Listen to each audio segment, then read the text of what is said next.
Welcome to another episode of Complete Developer Podcast, the podcast by coders for coders about all aspects of creating your best life as a developer. I'm Will, the accomplished developer, author, and software architect. And I'm Beej, the journeyman developer sharing my journey in development. Complete Developer Podcast is supported by listeners like you. We are now on Patreon at www.patreon.com/Complete Developer Podcast.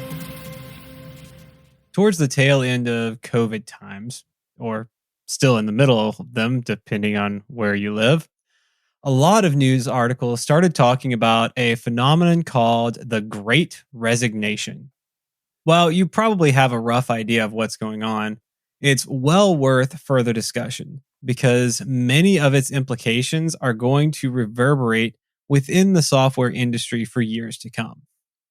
In this episode, we're going to discuss why so many companies are struggling to find, hire, motivate, and keep talented people on staff, and what it means over the long term.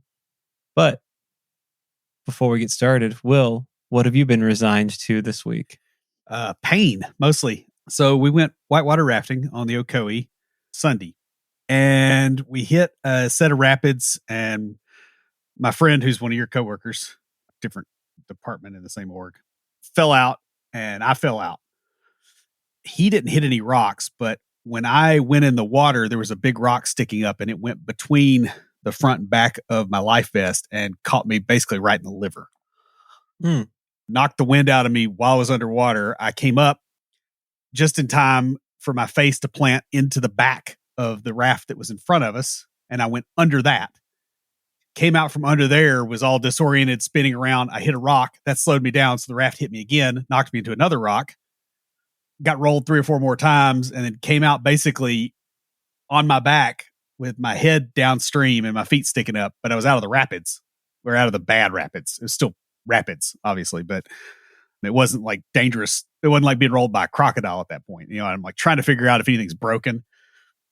You know, and I hear all this yelling and stuff because, you know, people on the boat were freaked out because they saw us go in. Probably still not as bad as some of the stuff that Jason used to do to us in martial arts. It was on up there, honestly. So, you know, they finally get us out of the water, you know, and I'm sitting there and, you know, you have that adrenaline rush from all that. My reaction after an adrenaline dump, once it shuts down, is like, it makes me want to puke. So I was fighting that going down the rest of the river in 90 odd degree heat. And then we get down there a little ways and it's like, okay, it's time to pull the boat out. Right. And we're walking the boat up the shore and I feel something pop in my leg around my knee. And I don't know what that was, but I showed you the mark. I've got this huge bruise going around from the side to the back. Maybe it's from that. I don't think I hit a rock there, but I don't know. And then I went to change afterward. And when I tried to put all my weight on my right leg, because, you know, you're changing your drawers, that didn't work so well. And I basically fell into the wall. So yeah, I'm a bit busted up. You may have torn a tendon in your knee. That's what I kind of am wondering. It's still not great. I can get up and down stairs now. I just can't go very fast. Yeah. Yeah. You might want to get that checked out. I mean, what do you do about that if it's torn? They might immobilize it. It sort of depends on how it's torn and how badly it's torn. It could involve surgery. Yeah. So anyway, next year when we go back, I'm not sitting in the front of the boat. That's funny. The last time I went down the Ocoee, we were in college actually, and our friend Thomas and I went with a church group. And because we were driving up from Nashville, everybody else was already, you know, there in Sparta. We were driving up from Nashville. So we got there right in time to load on, and everybody picked their boats. The only boats left was the one with the chaperones, the people who were our age now back then. And so like here we are, 220-somethings with a bunch of 40-year-olds. We were the only raft that didn't flip, and we hit every rapid. Like we went straight for it, but we worked together as a team so well. Yeah. Well, this was 2 families. So I think the kids got a little bit freaked out. I don't think my daughter freaked out that much, but probably not. Yeah. She doesn't seem the type that does. Not really. She's just a carrier. Yeah. So how about you? Well, I did not suffer like you did this past weekend. I went and got a new iPhone. So you'll suffer later. I don't know. Verizon had a deal. You trade in your phone and you get, I could have gotten a free one, but went for the upgraded version just because it was kind of cool, and took my mom too. She never had like a new phone. She always gets hand-me-downs. And she's been fine with that for decades. But I was like, you know what? We're going to go get you a brand new phone, not a hand me down. I think she got a new phone one time and then gave it to one of my sisters, maybe, and took their hand me down. And so I was like, no, this is going to be a brand new, top of the line phone. She's planning a trip next spring to the Holy Lands. And so she was wanting a phone that could take good pictures. So I was like, go all out, get the Pro with the 3 cameras. I thought she was going to Ireland, or is the Holy Land's your other word for Ireland? Oh, no, Ireland is 2024. Okay. You are correct. We were planning on going to Ireland next summer. However, my sister's father-in-law, so my brother-in-law's dad, is leading a group. He used to lead groups before COVID, and now he's leading another group back to the Holy Lands. And so mom decided to go on that trip this year because my niece can go if she goes. And so she's going there. And then we're taking a big family trip in 2024 to Ireland. Nice. Is the plan right now. So did that. And then finally got to take mom to her birthday present concert from 2020. For her birthday back in 2020, I bought her tickets to the Rod Stewart concert because she was a big fan of his. And so we finally got to go to that concert because I kept getting postponed. That was kind of fun because my mom was like a schoolgirl. Like, she was so excited about it. That is like the most strange visual ever. We get there and I think I spent a little bit of money to get her an aisle seat because she kind of gets claustrophobic around too many people. But I got us up in like the top. It's at the Bridgestone, so I got in like the nosebleed sections. And we get up to the 3rd level, and there's this lady there who works there giving out tickets closer. Well, yeah, we dropped down to the box level and got like 3 rows from the front of the 2nd tier.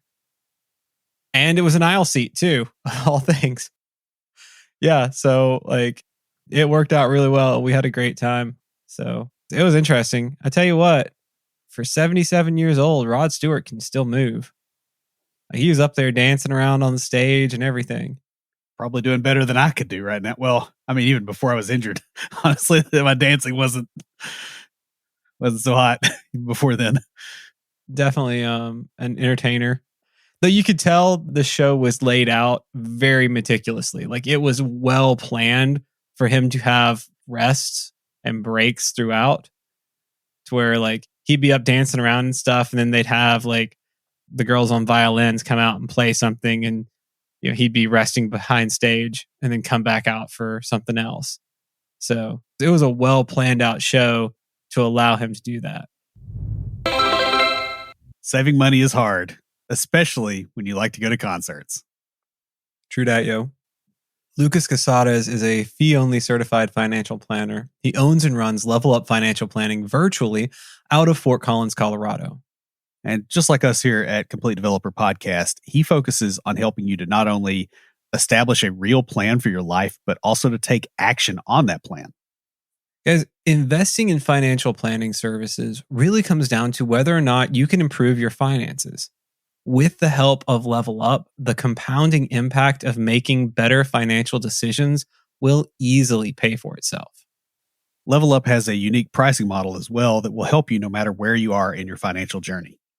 And best of all, Lucas is a fiduciary for his clients.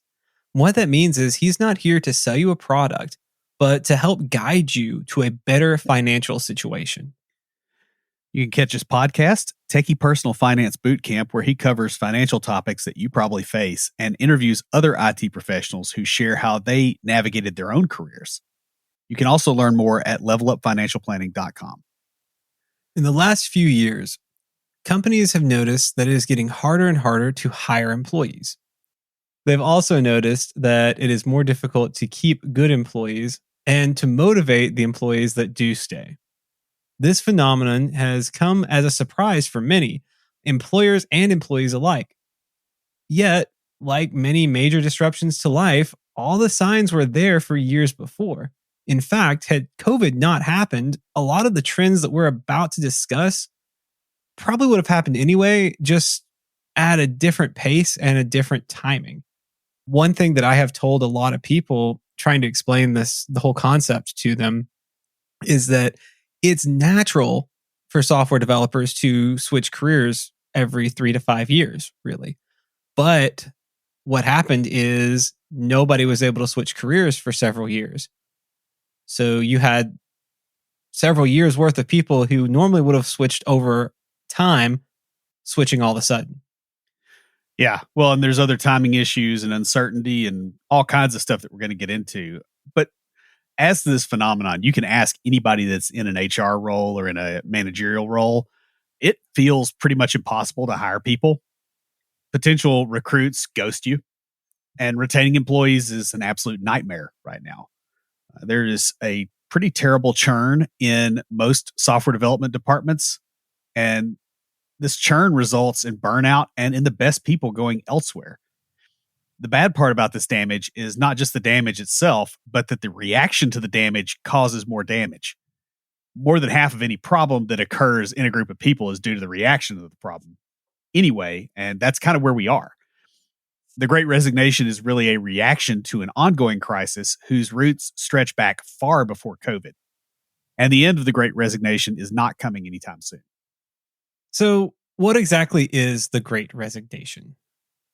Per Wikipedia, it's already on Wikipedia. Wow. Yeah, oh, yeah. It is an ongoing economic trend in which employees have voluntarily resigned from their jobs en masse beginning early 2021. Possible causes include wage stagnation amidst the rising cost of living, long-lasting job dissatisfaction, safety concerns over the COVID-19 pandemic, and the desire to work for companies with better remote working policies. Some economists have described the Great Resignation as akin to a general strike.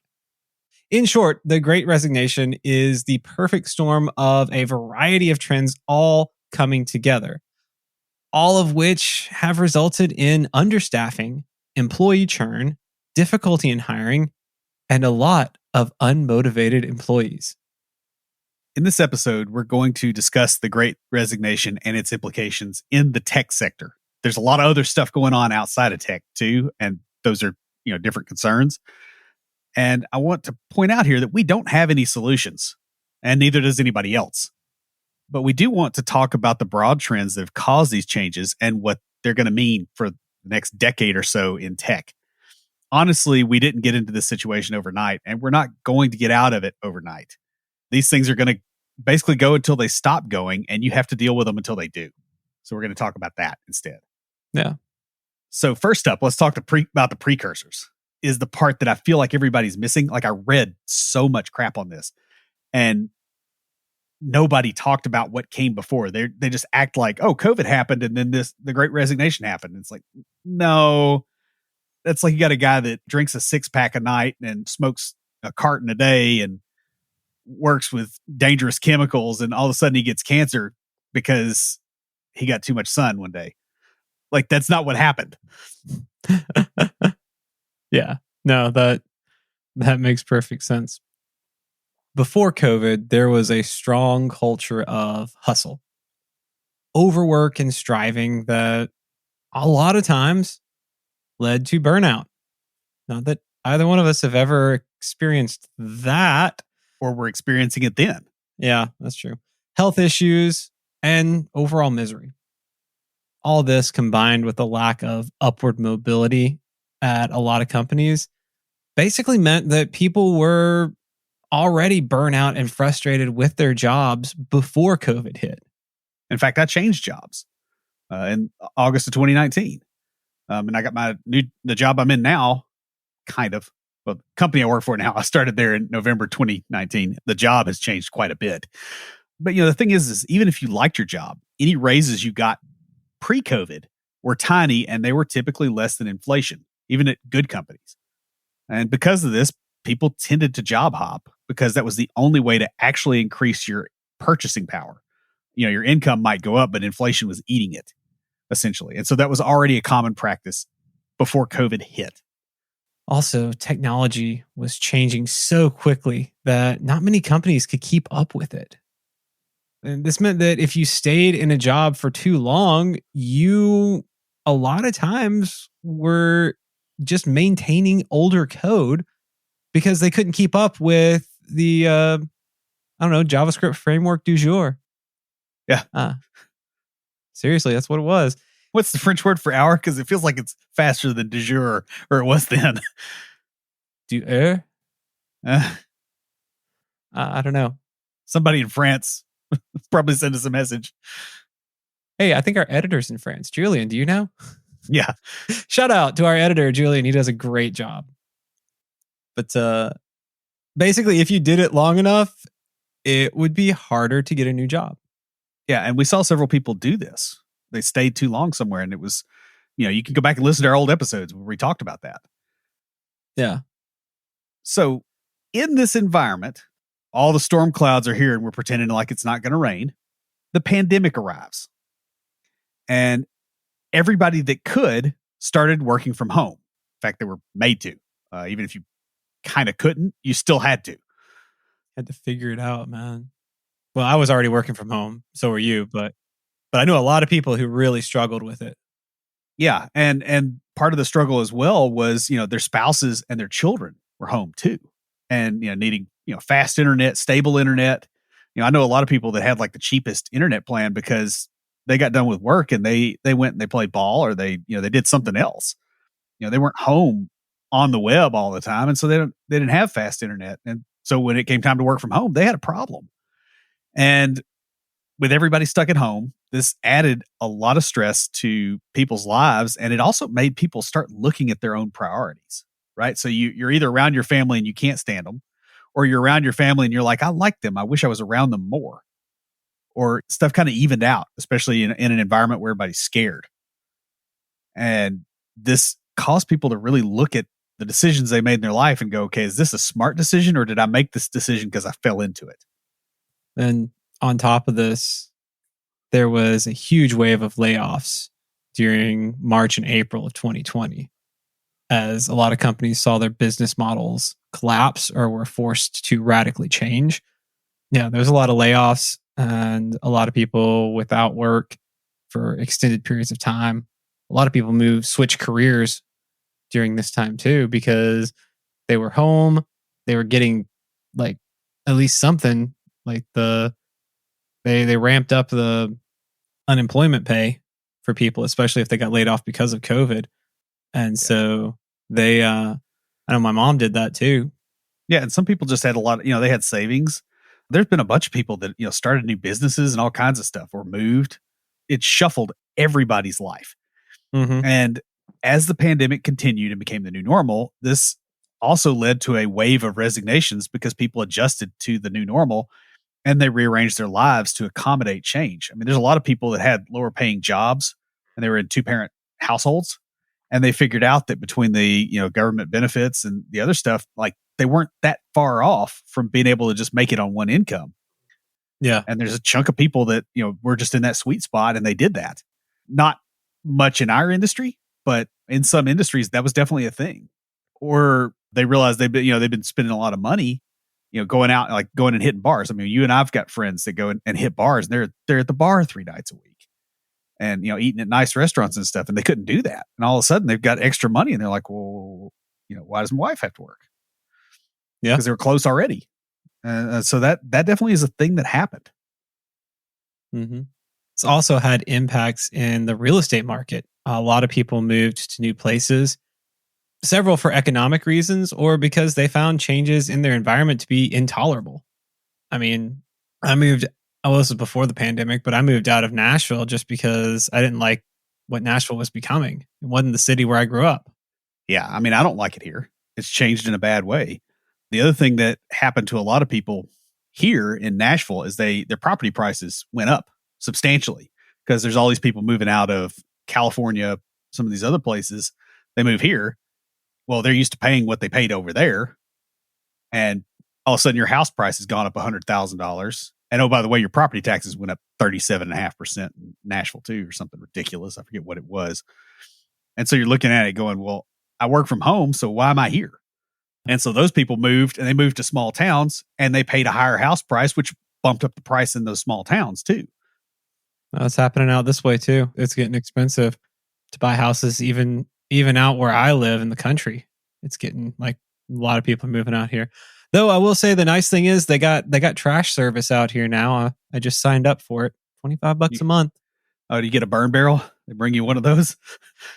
Saves me a drive down the street. Like the dump was literally right down the street, but like it literally does save me the time of trying to schedule to go during their hours. So it's kind of convenient.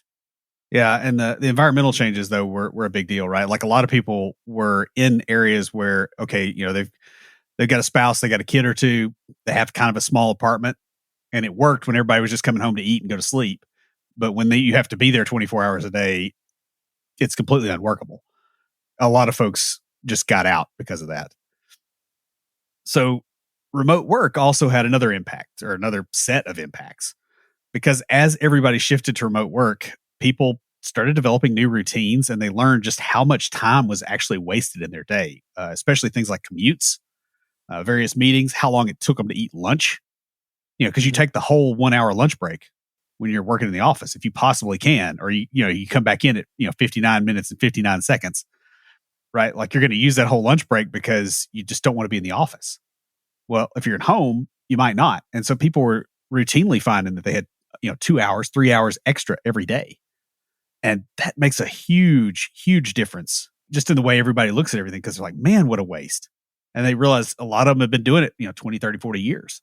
It's really funny because I actually take longer lunch breaks since I've been working remote. Same. Because I have it built into my schedule. I start a little bit earlier and end a little bit later so that I can take a longer lunch because I want to step away.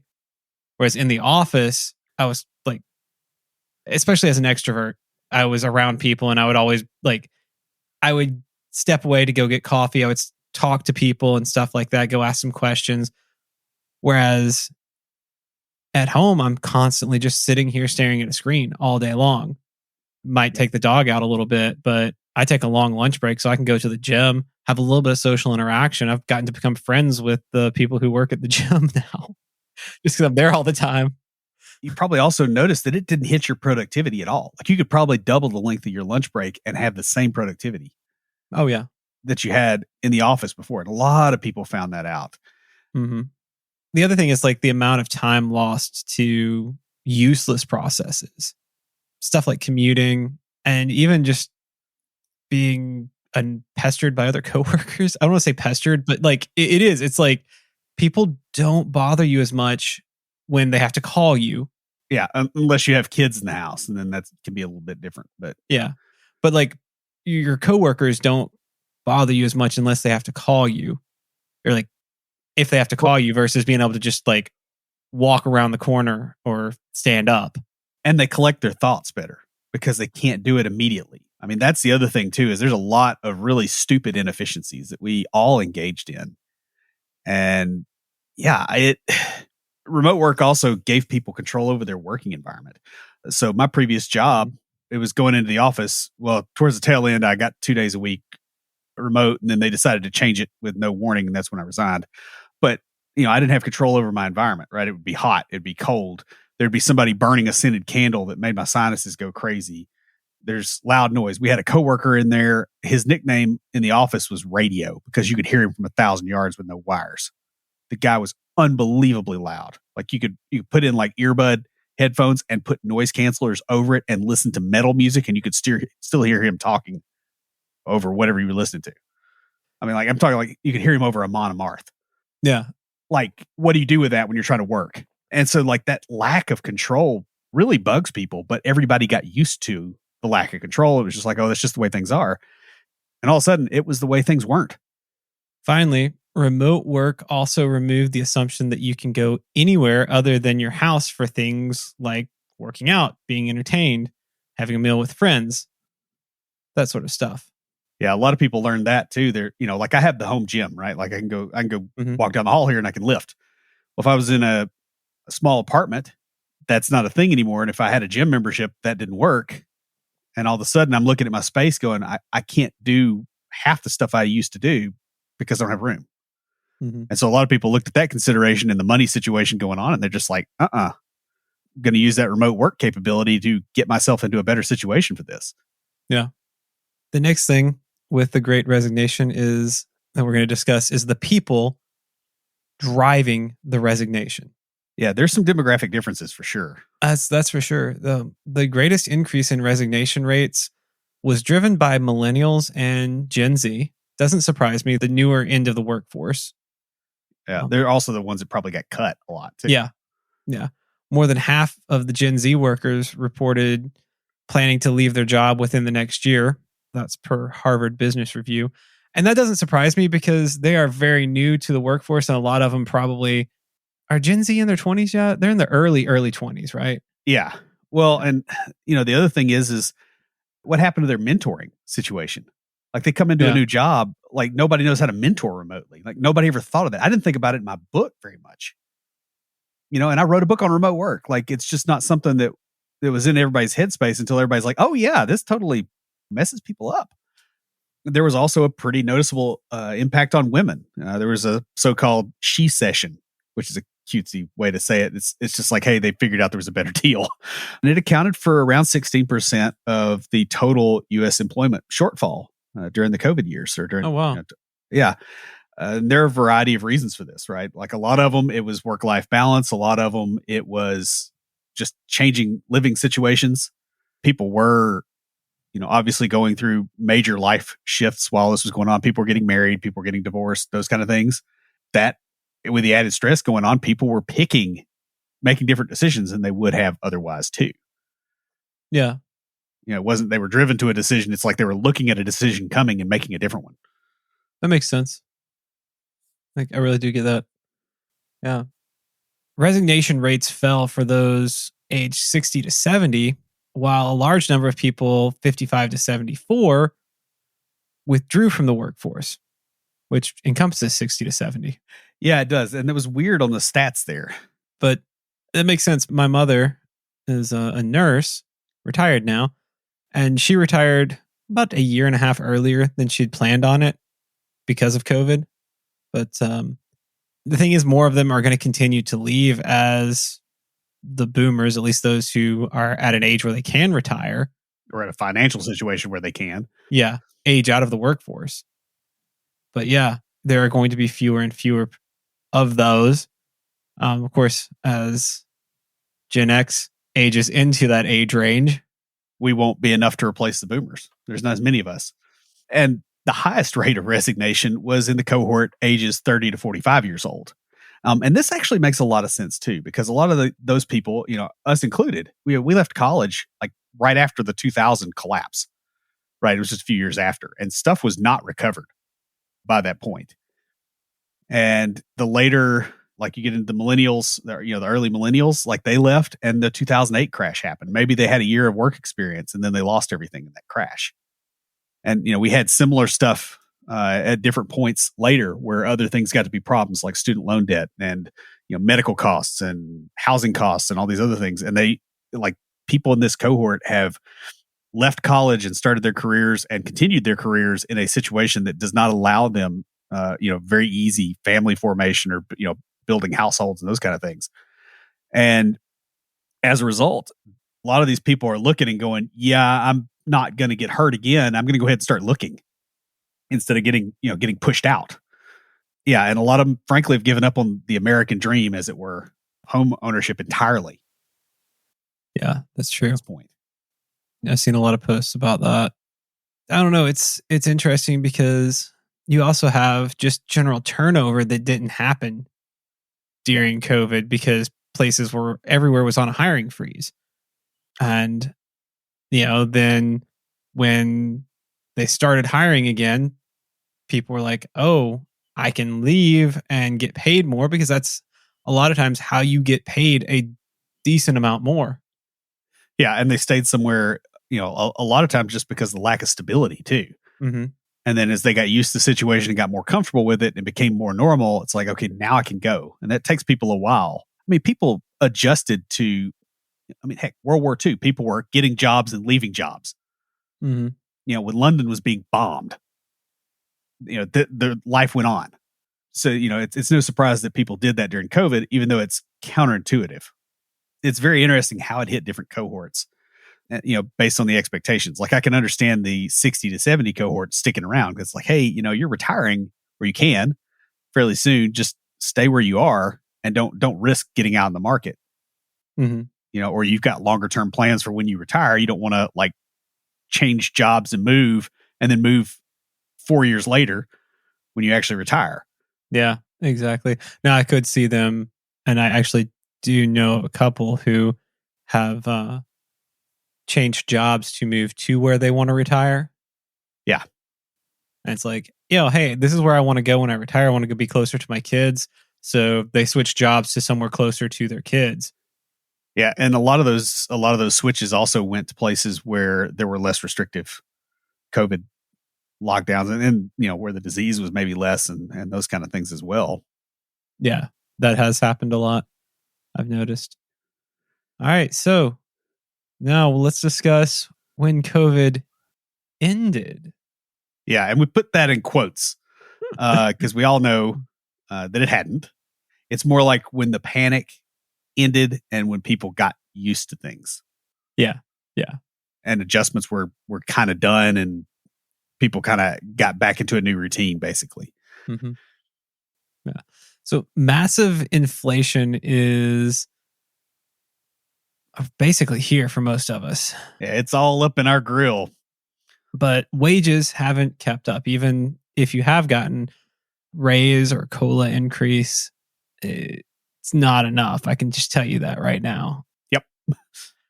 While the reported inflation rate is around 8%, which is very, very high, the real inflation rate, what's influencing gas and food and the things that we actually spend money on, not the price of steel. Yeah. Well, I mean, that's upstream from it. They hide the other stuff so that it doesn't look as bad to the people who are going to vote them out. Yeah. But basically, it's even higher than 8% if you look at what you're paying for gas now compared to what we were paying before. Yeah, pre-COVID. Yeah, it was like $2 a gallon or something. And it's like close to $6 now or something. Yeah.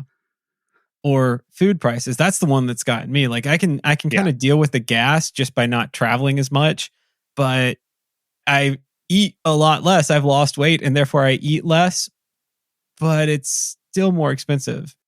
I've had to double my grocery budget. That's kind of what ours is looking like too. Like there was a Mexican place that, is close to here. It's got pretty good food. And for my family to eat, it was about $40 to $45, maybe 50 if my wife and I both got drinks. Yeah. Pre-COVID. Now the same meal, because we're creatures of habit, is like $70. Mm-hmm. And we don't go there very often because we can't. Well, we could, but like that is not how I want to spend money that could go elsewhere. Yeah. I'm just talking about going to the grocery store. I don't go out to eat that often anymore. And because it's so expensive. Yeah, groceries are definitely a lot more expensive. And like I'm looking at it going, man, I'm living on a pretty tight budget. Whereas a year ago, making less money, I had more disposable. Yeah. Same here. The typical yearly wage increase at most companies is like 2 to 3%. Mm-hmm. This means that if you're loyal to the place where you work, or if an employee of yours is loyal, it is costing them at least 5% of their purchasing power every year over year, mm-hmm. with the way things are right now. If you believe the actual reported rate of inflation, which you also know is a lie. So it's probably quite a bit worse than that. And this is on top of a ton of instability, which makes employees more likely to already be looking for other opportunities, just because if things don't look good where you are, like one good person leaves and everybody else is looking, going, okay, now I have more workload and you can't hire people and the environment's unstable, like you can get a mass exodus real quick. Like that's a very dangerous dynamic for any office. Mm-hmm. And it's everywhere. And on top of the decreased purchasing power and other financial disruptions, when COVID ended, Even more economic issues arose in late 2021 and early 2022, including wars in multiple parts of the world, supply chain issues, and natural disasters. Yeah. I mean, we've had heat waves, we've had cold waves, we've got some droughts. There's like some kind of like outbreak of some crazy crickets or something out west. I forget what that was. And that's just in the US, and you've got the container ships having problems. You've got tension in the South China Sea. You have the situation in Ukraine. There's a war in Yemen. There's, all kinds of stuff just going on all over the place. There's the gas situation in other places that provide us our goods that we use. It's going to be pretty hairy for a while, just as all this stuff works its way through the system. And for the last straw, many employers, as this thing kind of wound down, decided that employees need to be forced back into the office because you got a bunch of middle management types who do not know how to measure productivity without staring at somebody, and they want their power back. And they did this right as gasoline prices spiked through the roof and everything else went through the roof. So now these employees, instead of going, okay, I can make a sandwich at home and work from my desk, now I've got on average, the average American commute is 26 minutes, I think. It's like half mine. Yeah. Yeah, half of mine. Mine's about 45 to 50. Yeah. And I kind of wonder, in our industry, what the average commute was, because being city based on average makes it a lot worse. Mm-hmm. And so they're looking at that, and they're looking at, okay, now I've got to go into the office. I'm less productive, so I've got to work more hours. I've lost all this time. I now have to eat somewhere near there, which is going to be more expensive, or I have to bring my food in and put it in a fridge where somebody can steal it. That is definitely going to start driving people out of certain jobs. Yeah. Especially if nothing is mediating that situation. Mm-hmm. I've heard people say if they're going to make me go into the office, they have to give me gas expenses. Oh, yeah. I've heard that from people, and I'm like, I don't blame you. And it can't be a tax deduction. Like, it's got to be money coming in right now, because I can't wait until next April when it gives me a discount on how much I hand to Uncle Sam. You can't keep your head above water. Mm-hmm. I know how that feels after this last weekend. In a fairly literal sense. Oh my goodness. But yeah. So let's talk COVID Part 2, Electric Boogaloo. So COVID is very likely to return in the fall, or at least people believe it is, which means they're going to react like it is, regardless of whether it does or not. Because of this, anybody that's looking for a career move is going to want to do it before things are disrupted again. You want to get in, you want to get kind of locked in to a position, get used to things before a hiring freeze happens, before any layoffs of the newest people. Like, you want to have been there for 6 months.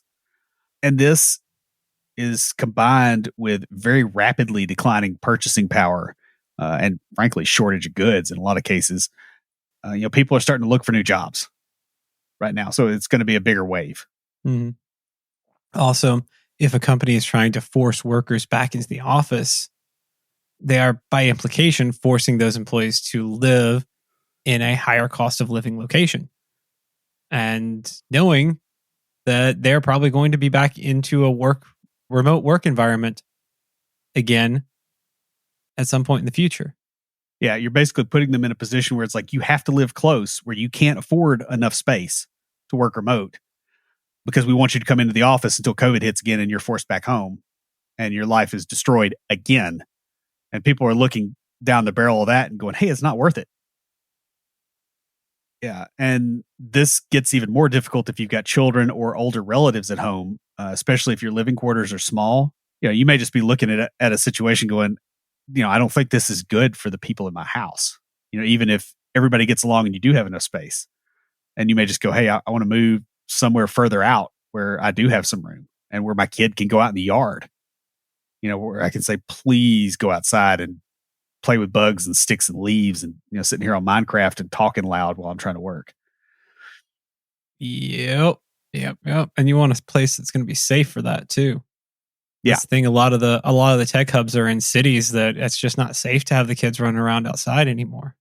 Yeah. Well, and especially after recent stuff, because, hey, this ran homelessness up through the roof, right? Like, there's more people that are priced out of being able to live somewhere safe. And there's a lot of people, frankly, that are desperate. They're loaded on alcohol. They're loaded on drugs. They're out in the street. We've got a humanitarian crisis forming. And we need to acknowledge that. And now that everyone has kind of seen what happens during a pandemic, they're reevaluating their life and their living situation based on that. They're looking at, hey, what's going to happen when the next thing hits?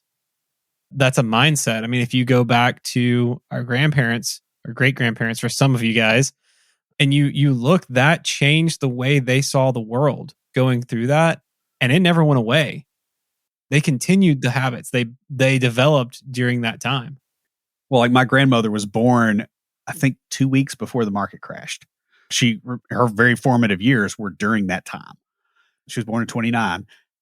And I can remember in 2009, her washing aluminum foil to keep it, throwing it away like most people would do, and just being extremely stingy with expenses. And you got to think, dude, that was, that's 80 years. Yeah. So yeah, people's habits have changed. Like, you've broken the normality bias forever.